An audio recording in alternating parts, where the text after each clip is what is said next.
It was really probably about 18 months from now that I actually started working on this project and doing much deeper research into those people that took part in the real life Great Escape. The starting point of the project was the building that this exhibition's set in, really.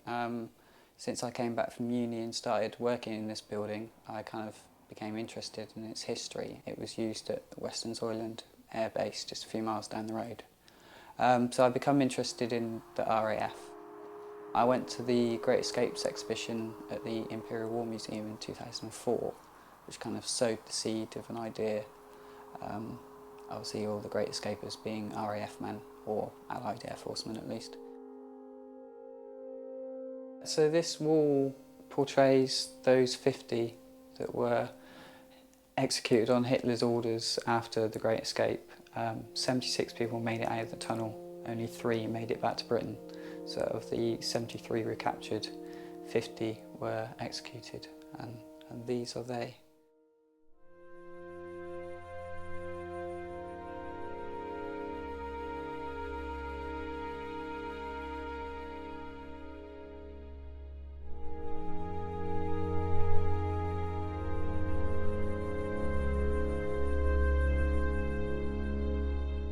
We're going to talk about this guy, Roger Joyce Bushell, who was the appointed Big X, or basically the head of the organising committee for the escape attempts from Stalag 3. He was actually an Olympic skier and had an eye injury from a skiing accident, and Richard Attenborough's character is the only film character that's based wholly and directly on a real life member. So Richard Attenborough's character actually has an eye injury in the film. The series of 50 portraits that you've seen are all produced using cling milk. I mix that up in different concentrations, apply it to blotting paper and cook it in the oven.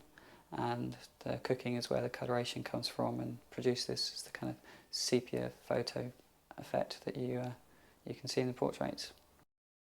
The tins played an important part in the Great Escape. Cling milk is what the prisoners would have received in their Red Cross parcels.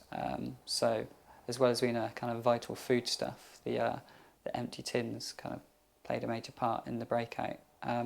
They built ventilation ducts down into the tunnels, which ran underneath the base of the tunnel along its length, with a pipe coming up to the diggers at the point where they were digging. There would be a man with a bellows machine, as is featured in the film, pumping fresh air to the diggers at the digging face, as it were, which was invaluable because if there was a collapse in the tunnel and the diggers were caught on the wrong side of that collapse, they might well have suffocated.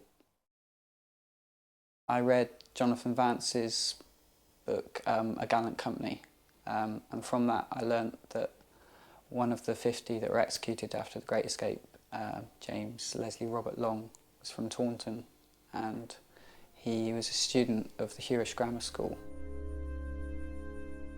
This piece of work is made by applying heat to Sizelcraft bitumen paper, which came out of the lining of this building. So I'd quite like the idea of these guys leaving a trace of their presence.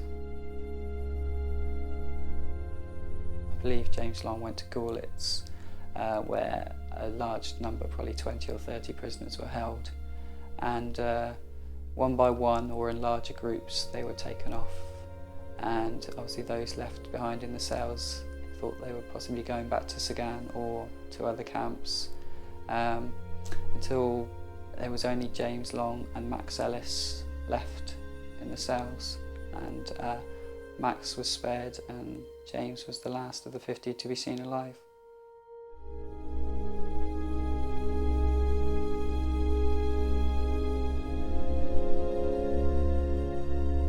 So by the age of kind of 24, he signed up for the Royal Air Force Volunteer Reserve, which meant that as war broke out, he was very quickly drafted in to do his officer training.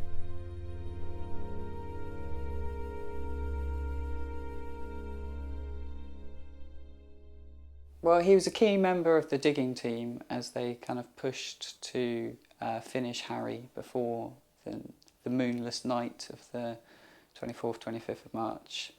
But as they broke the tunnel, he was the 56th person through the tunnel and escaped with his escape partner, Tony Bethel.